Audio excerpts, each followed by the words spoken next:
नीता नगरी is sponsored by खाता book. Business हुआ इजी। मीटिंग के साथ इनकी कटिंग चाय चलती रही क्योंकि उस्मान भाई की डेयरी चलती रही। लॉकडाउन में जिंदगी चली क्योंकि लोकल दुकानें चली। खाता बुक की ओर से इन सभी लोकल दुकानदारों को दिल से सलाम।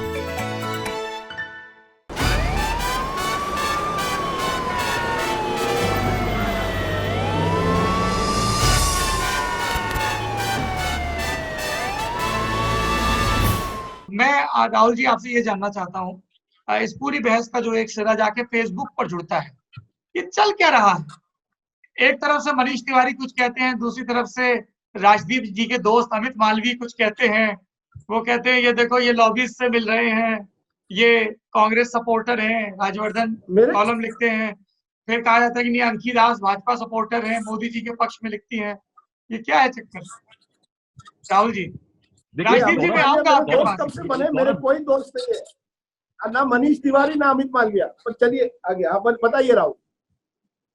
देखिए सौरभ, एक बात याद रखिए कि पूरी इस कवायद में एक बात जो कि हम कभी नहीं लाते हैं वो ये है कि फेसबुक एक प्योरली कमर्शियल एंटिटी है। बिल्कुल, शुरुआत जो मैंने कि कहा पैसा कमाती है और उस पैसा कमाने के लिए वो तमाम देशों में ये बात साफ हो चुकी है कि वो पैसा कमाने के लिए राजनीतिक हस्तक्षेप करती है। ये बात हमारे को अगर ना समझ में आए, अगर हम आंखों पे अलग चश्मा लगा लें कि हमें ना दिखाई दे, ये बात अलग है। अभी फेसबुक को लेकर के एक आईटी कमेटी की, स्टैंडिंग कमेटी की, पार्लियामेंट्री कमेटी की मीटिंग होती है। तो उस मीटिंग में जनाब शशि थरूर जो चेयरमैन, वो सोचते हैं कि अभी जो मामला हुए थे वॉशिंगटन पोस्ट वगैरह में जो खबरें छपी थी, वॉल स्ट्रीट जर्नल, जी, उसमें वो बीजेपी को पीटेंगे कि बीजेपी को लेकर के फेसबुक का रवैया नर्म है। उस मीटिंग के दौरान क्या होता है, करीब 150 सवाल आते हैं। 150 सवालों में यह पूछा जाता है कि जो अजीत मोहन फेसबुक के हिंदुस्तान के मुखिया हैं, क्या वो पिछली सरकार में किसी तरह से प्लानिंग कमीशन से जुड़े थे? वो कहते हैं साहब जुड़े थे, मैं मैकेंजी नाम की कंपनी में था और उसके लिए अर्बन डेवलपमेंट मिनिस्ट्री में काम करता था। उसके बाद उनसे पूछा गया तो उन्होंने शायद बताया कि केपीसीसी यानी केरला प्रदेश कांग्रेस कमेटी में वो कुछ काम करते थे, सैनिटेशन वगैरह का।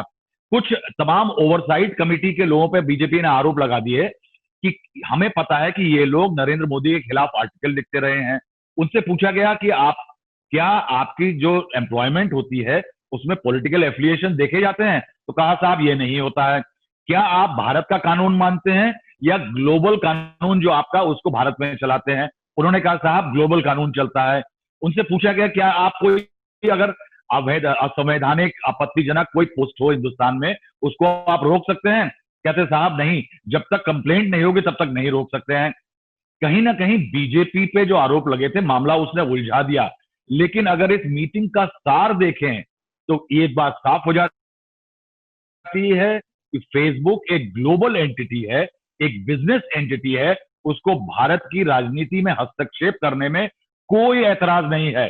भले ही रविशंकर प्रसाद एक चिट्ठी लिखें कि प्रधानमंत्री को टारगेट किया जा रहा है, यह भी हो सकता है कि राहुल गांधी को भी टारगेट किया जा रहा हो, ममता बनर्जी को भी, क्योंकि होल थिंग इज दैट इस सबसे बड़ा यह रुपया है।